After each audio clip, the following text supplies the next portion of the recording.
It began with nothing more than a phone, a ring light, and the promise of likes. In a world where attention is currency, Ryan Chase was rich. At just 23 years old, he was one of those faces you couldn't escape. Always trending, always going viral, always pushing one step further than the last. His fans called him fearless. His critics called him reckless. But no one could deny he knew how to keep the internet watching. On a Wednesday evening, Ryan hit record.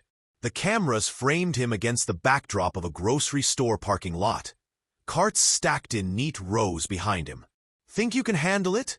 he asked with a grin, his voice confident, his energy infectious. "Prove it." He climbed onto the first cart, the metal rattling under his sneakers. One by one, he hopped across them, balancing on the narrow edges as they wobbled. Laughter echoed as a friend filmed, the camera shaking. At the end of the row, Ryan jumped down, threw his arms in the air, and shouted, "Easy!" Within hours, the video exploded. Millions of views, hashtags trending, memes flooding timelines. And then came the copies.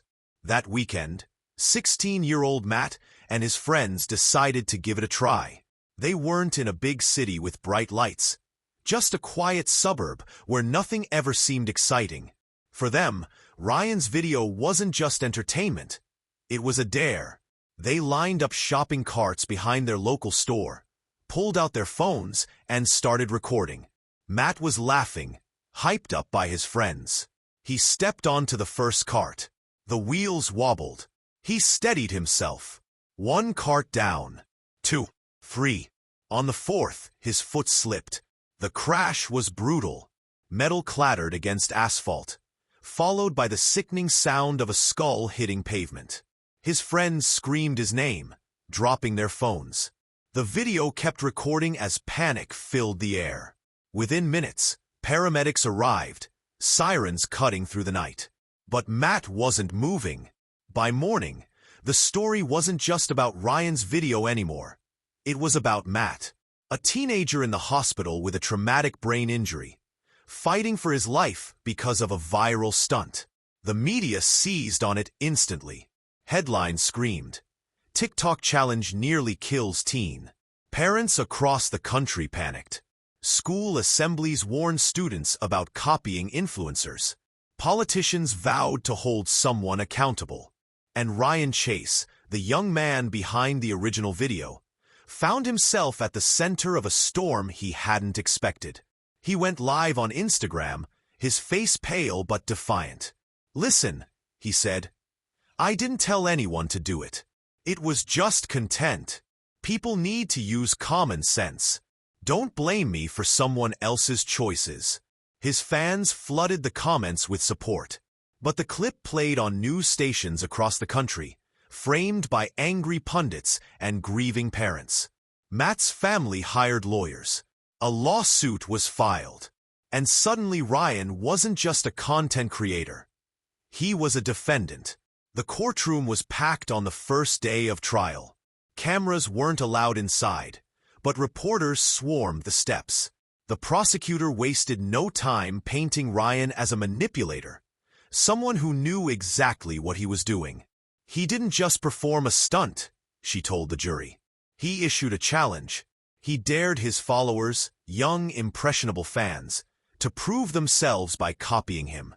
And a child's life has been destroyed because of it." The defense fired back. Ryan's lawyer argued that he never forced anyone to participate. He is an entertainer, not a criminal. People make their own choices. To hold him responsible is to criminalize free expression online. Experts were brought in. Psychologists testified about the science of influence, how teenagers' brains are wired for risk-taking, how the dopamine rush of likes and comments can override judgment. They argued Ryan's fame gave him power, whether he admitted it or not. But the defense countered with another expert, who said influence doesn't equal control. "If a magician performs a dangerous trick on stage," the lawyer said, "and someone tries it at home and gets hurt, do we charge the magician with a crime?" Outside the courthouse, emotions ran high. Some parents carried signs demanding justice for Matt. Others, especially younger fans, rallied behind Ryan, shouting that it wasn't his fault. Social media exploded with debates. Was this censorship of creators, or accountability for recklessness? Every night, news anchors replayed clips of Ryan's stunt, his cocky grin, his triumphant shout of "easy," next to footage of Matt in a hospital bed. For Matt's family, the case was personal. His mother testified through tears, describing her son before the accident. His love of basketball, his goofy laugh, his plans for college. She told the jury how she sat by his hospital bed for weeks, waiting for him to open his eyes.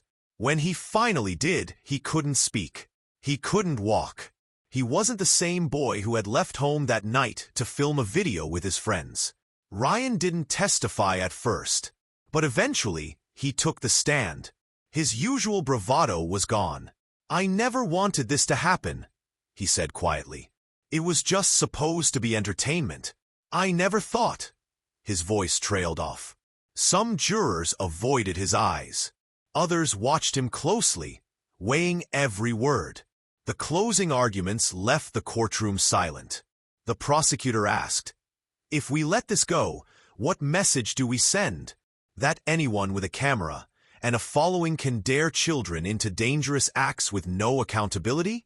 That fame excuses negligence." The defense stood firm. "Tragedy does not equal guilt. If you convict my client, you set a precedent that every comedian, every performer, every creator could be punished for someone else's bad choice. That's not justice. That's fear." When the jury went to deliberate, the world waited. Online forums lit up. Live streams speculated. Hashtags trended again. Was Ryan a criminal, or a scapegoat for a tragedy no one could fully control? The verdict was more than a judgment on Ryan Chase. It was a reflection of the world we live in now, where a single video can spark millions of views, countless copies, and sometimes irreversible consequences. This is the story of the influencer Stunt. Guilty or not? For more chilling true crime cases, subscribe to our channel. Guilty or not?